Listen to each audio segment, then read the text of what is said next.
Hai, selamat datang di channel pembelajaran Bu Riri. Assalamualaikum warahmatullahi wabarakatuh. Selamat pagi anak-anak. Apa kabar kalian hari ini? Semoga semua dalam keadaan yang sehat walafiat dan tetap semangat. Jangan lupa biasakan berdoa sebelum belajar ya. Ketemu lagi dengan Bu Guru di pembelajaran tematik yaitu tema 4, berbagai pekerjaan, subtema 1, jenis-jenis pekerjaan, pembelajaran ke-1 untuk anak-anak kelas 4 sekolah dasar. Bagaimana anak-anak? Apakah kalian sudah siap untuk belajar hari ini? Ayo kita mulai pembelajaran kita dengan penuh semangat. Perhatikan lingkungan tempat tinggalmu. Apakah kamu tinggal di pegunungan, di dataran rendah, ataukah di wilayah pantai? Bagaimana jenis tumbuhan yang terdapat di sana? Untuk memahaminya, ayo kita pelajari bersama-sama. Perhatikan dengan baik untuk pembelajaran hari ini. Ketika liburan tiba, Lani mengunjungi kakeknya. Kakek Lani tinggal di daerah pegunungan. Udara di sana terasa sejuk, berbeda dengan udara di tempat tinggal Lani. Setiap pagi, Lani tidak pernah bosan menemani kakeknya berjalan pagi. Tempat tinggal kakek Lani dekat perkebunan teh.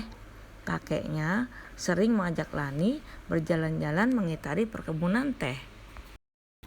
Oh iya anak-anak, perlu kalian ketahui ya, tanaman teh dapat tumbuh di daerah pegunungan, berarti di dataran tinggi ya. Lani diberitahu oleh kakeknya bahwa teh merupakan salah satu tanaman yang dapat tumbuh dengan baik di daerah berudara sejuk. Tempat hidup tanaman teh.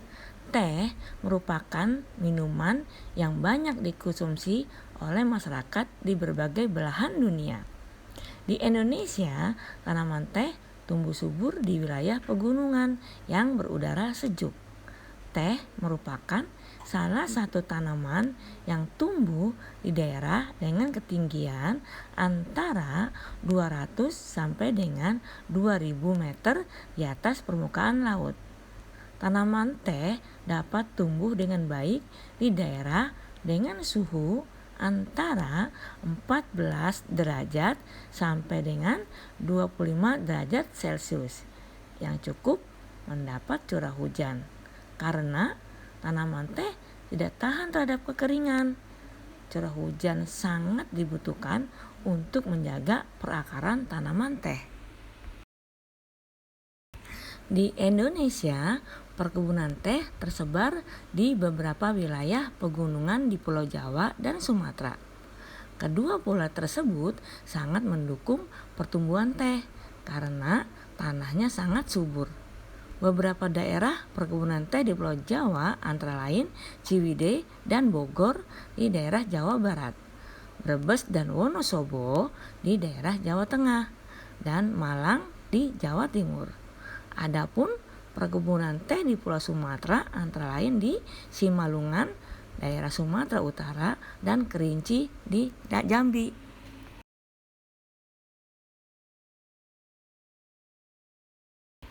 Pohon teh juga berfungsi untuk mencegah terjadinya erosi. Tanaman teh yang ditanam berjajar rapi dengan jarak 1 meter dapat menahan derasnya aliran air, sehingga tanah tidak terkikis terbawa air. Jadi, selain berfungsi sebagai bahan minuman, teh juga berfungsi untuk menjaga lingkungan. Setelah membaca teks di atas, Lani semakin paham. Tak heran pohon teh di kebun dekat rumah kakeknya tumbuh subur. Iklim di sana memang sangat mendukung untuk tumbuh kembang tanaman teh, di mana tanaman teh dapat tumbuh dengan baik. Teh merupakan salah satu tanaman tropis yang tumbuh pada ketinggian antara 200 sampai dengan 2000 meter di atas permukaan laut.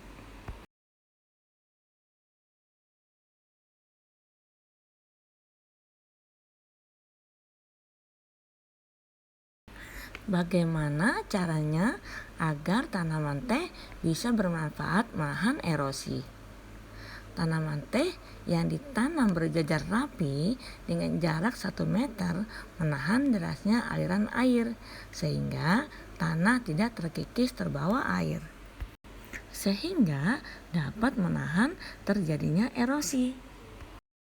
Apa yang terjadi apabila tanaman teh terus-menerus dikonsumsi besar-besaran? Apabila tanaman teh dikonsumsi terus-menerus dan secara besar-besaran, maka tanaman teh akan terganggu kelestariannya.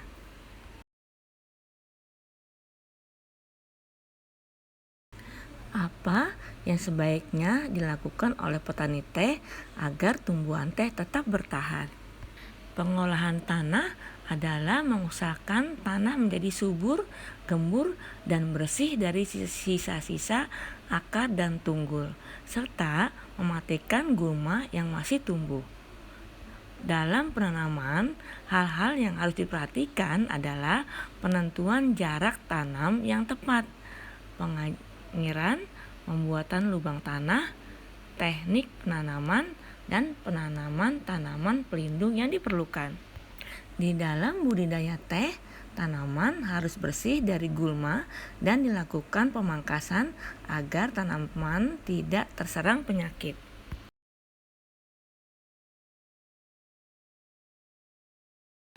Apa yang dapat kamu lakukan agar tanah yang digunakan untuk menanam tetap subur?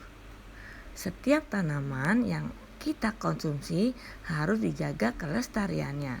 Tanaman teh dapat dijaga kelestariannya dengan pemberian pupuk dan perawatan tanaman yang teratur.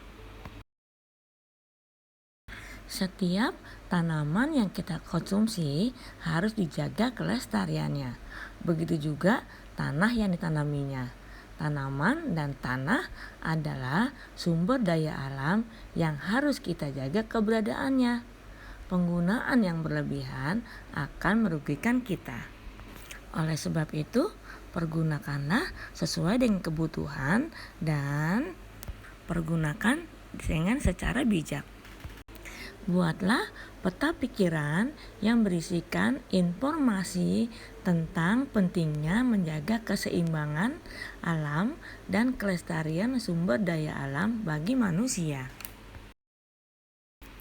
Baiklah anak-anak, Bu Guru akan membantu kalian dalam membuat peta pikiran. Mengapa menjaga keseimbangan alam dan kelestarian sumber daya alam sangat penting? Menjaga keseimbangan alam sangat penting karena untuk kelangsungan hidup manusia. Oleh sebab itu, kita harus melakukan reboisasi atau penghijauan. Tidak meninggalkan api saat meninggalkan hutan. Penghijauan daerah aliran sungai dan menanam pohon sebanyak-banyaknya.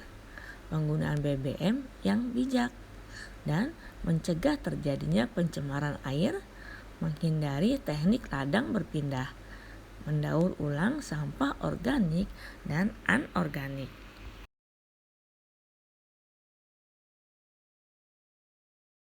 Nah, anak-anak, banyak masyarakat yang menikmati teh.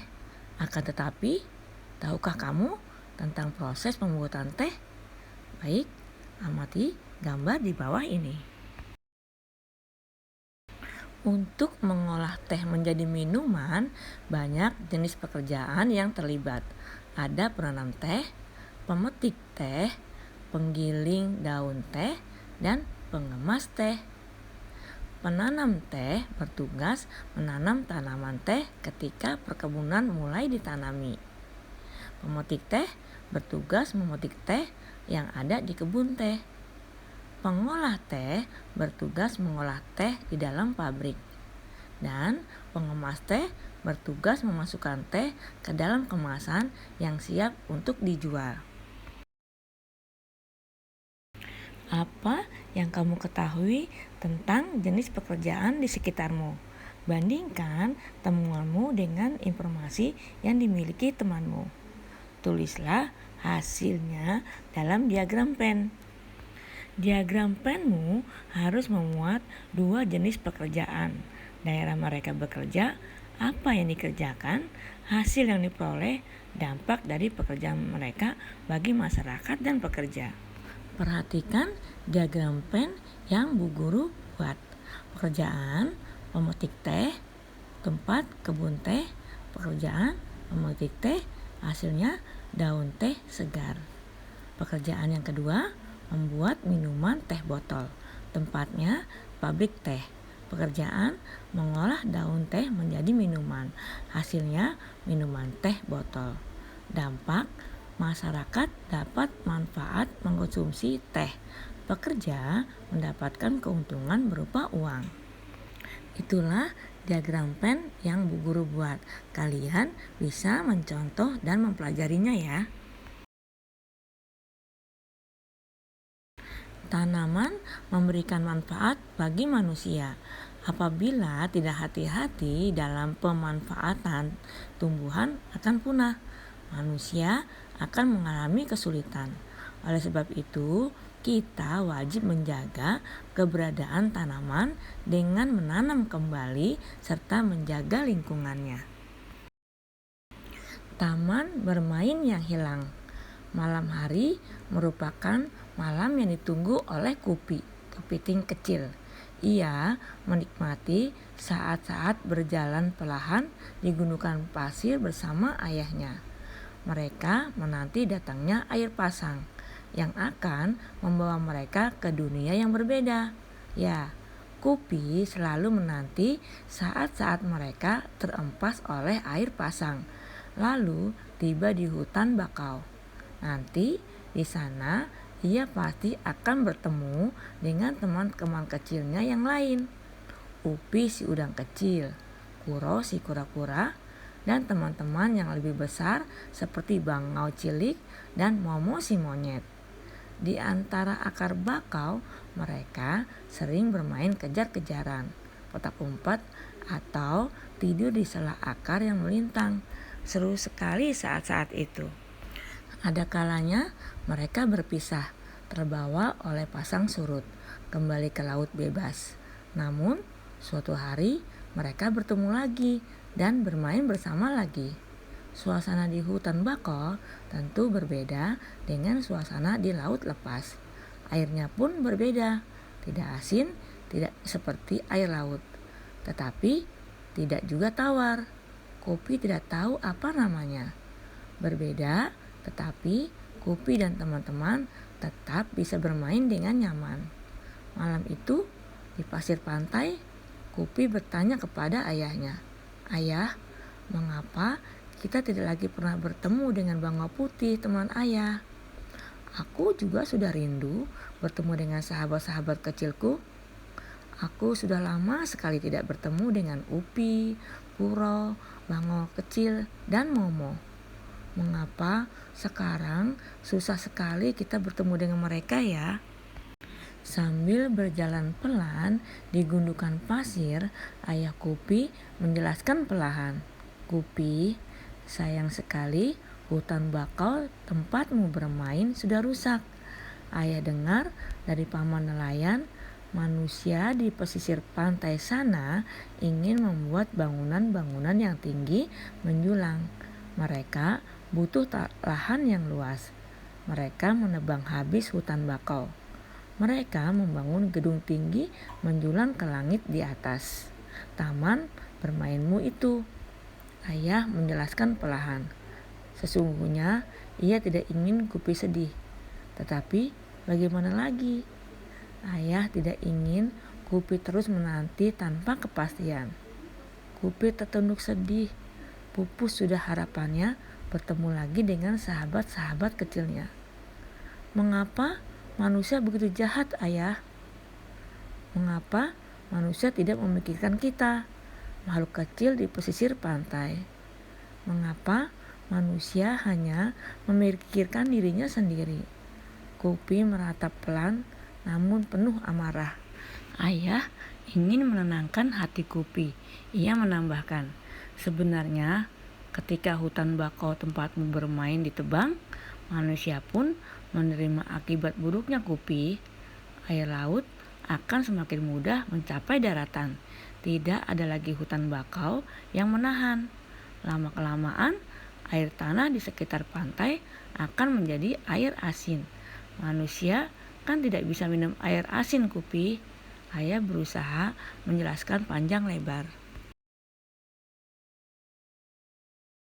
Ayah kemudian menambahkan, dengan rusaknya pantai akibat penebangan bakau, kegiatan manusia pun menjadi terganggu. Sekarang, wisatawan yang berkunjung ke pantai ini semakin berkurang. Para pedagang yang dulu berjualan di sekitar sini tidak ada lagi. Pemandu wisata yang biasa menjelaskan tentang keindahan pantai dan hijaunya bakau pun sudah jarang terlihat. Nelayan yang biasa menjual hasil tangkapan mereka pun tinggal sedikit. Kupi tidak terhibur oleh penjelasan ayah. Pikirnya, biarkan saja manusia menerima akibat dari perbuatannya sendiri. Manusia memang sering tidak bijak. Kupi hanya ingin berdoa. Semoga suatu saat nanti hutan bakau akan kembali. Semoga suatu saat nanti ada lagi taman tempatnya bermain.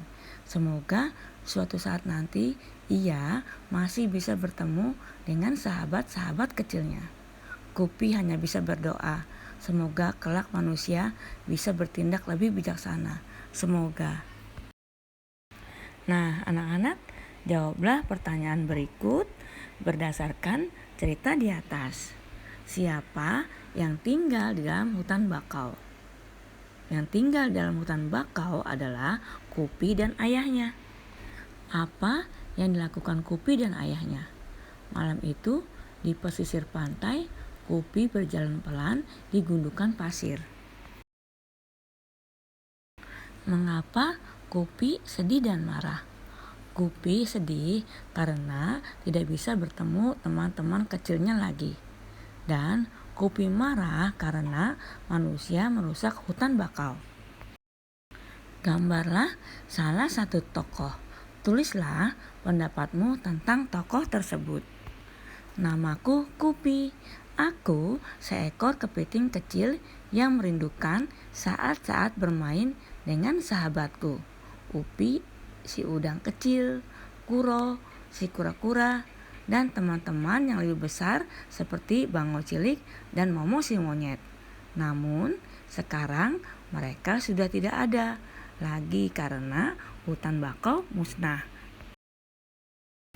Betapa tumbuhan sangat besar perannya dalam kehidupan kita.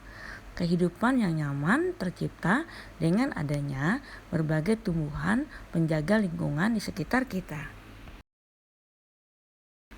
Selain bermanfaat untuk manusia, tumbuhan juga bermanfaat bagi kehidupan binatang. Salah satunya contohnya adalah tanaman bakau. Tanaman bakau bermanfaat melindungi pantai dari erosi dan abrasi.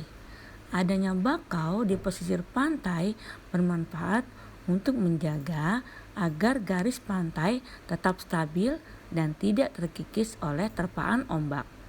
Rumpun-rumpun bakau mampu menyerap energi gelombang yang datang sehingga hanya riak gelombang yang sampai di sisi pantai. Dan manfaat tanaman bakau yang lain adalah menahan rembusan air laut ke darat sebagai perangkap zat-zat pencemar dan limbah industri. Selain dapat menjaga daratan, bakau juga memiliki peran penting dalam mengurangi polutan di air laut. Dan tanaman bakau juga menciptakan udara di pesisir yang bersih dan segar. Daun bakau dapat menyerap gas karbon dioksida dan melepaskan oksigen ke lingkungan. Dengan demikian, udara di sekitar pantai tetap bersih dan segar. Tanaman bakau juga menjadi habitat alami berbagai biota darat dan laut. Kelestarian hewan laut dan darat seperti udang, kepiting, berbagai jenis ikan, burung, monyet, serta biawak terjaga dengan adanya hutan bakau di pesisir pantai. Bakau juga mengurangi dampak bencana akibat gelombang laut seperti badai dan gelombang pasang. Mengapa kita harus menjaga kelestarian tanaman bakau? Karena tanaman bakau memiliki manfaat yang banyak bagi kehidupan. Apa yang terjadi jika hutan bakau rusak? Jika hutan bakau rusak, maka keseimbangan alam akan terganggu. Bagaimana hutan bakau dapat menjaga keseimbangan alami? Jelaskan. Hutan bakau menciptakan udara pesisir yang bersih dan melindungi pantai dari abrasi. Apa saranmu agar hutan bakau tetap lestari? Hutan bakau harus dijaga kelestariannya agar keseimbangan alam dan keselamatan manusia tetap terjaga. Di sekitarmu terdapat sumber daya alam yang harus kamu jaga. Sebutkan 2 sumber daya alam yang ada di lingkunganmu dan tuliskan paling sedikit 3 kegiatan untuk menjaganya. Perhatikan baik-baik ya, Bu Guru akan memandu kalian. Sumber daya alam, tumbuhan yang pertama. Cara menjaganya, tidak menebang pohon sembarangan. Melakukan tebang pilih, artinya menebang dengan memilih ukuran dan usia tumbuhan. Penanaman kembali tanaman yang telah dimanfaatkan atau peremajaan tanaman. Pemeliharaan tanaman dengan benar. Dan sumber daya alam yang kedua adalah hewan. Cara menjaganya, tidak berburu hewan sembarangan. Melindungi hewan-hewan langka. Hewan langka dibudidayakan. Mencari alternatif pemanfaatan hewan-hewan langka dengan menciptakan pengganti berbahan sintetis. Nah, anak-anak, kita harus bersyukur kepada Tuhan Yang Maha Esa yang menciptakan beragam tumbuhan. Yuk, membuat poster untuk menginformasikan kepada temanmu di sekolah tentang pentingnya menjaga dan menyayangi tumbuhan yang ada di lingkungan kita. Baiklah anak-anak, sampailah kita di pembelajaran terakhir hari ini, yaitu tugas untuk kalian di tema 4, subtema 1, pembelajaran yang pertama. Tugas kalian adalah nomor 1, di mana tanaman teh dapat tumbuh. Yang kedua, bagaimana caranya agar tanaman teh bisa bermanfaat menahan erosi. Yang ketiga, mengapa kita harus menjaga tanaman bakau. Yang keempat, tuliskan manfaat tanaman bakau. Dan yang nomor 5, tuliskan kegiatan menjaga sumber daya alam tumbuhan dan hewan yang ada di lingkunganmu. Anak-anak, itulah tugas untuk kalian pada pembelajaran hari ini. Dikerjakan dengan penuh tanggung jawab ya. Nah, anak-anak, sampai di sini pembelajaran kita hari ini. Jangan lupa kalian selalu menjalankan prokes yang 5M, yaitu memakai masker kemanapun kalian pergi atau keluar rumah, mencuci tangan di air yang mengalir dengan menggunakan sabun, menghindari kerumunan dan menjaga jarak, serta mengurangi mobilitas atau bepergian. Selamat belajar dan sehat selalu. Tetap semangat. Sampai ketemu lagi di pembelajaran berikutnya. Wassalamualaikum warahmatullahi wabarakatuh. Jangan lupa di subscribe, like, comment, and share ke teman-teman kalian.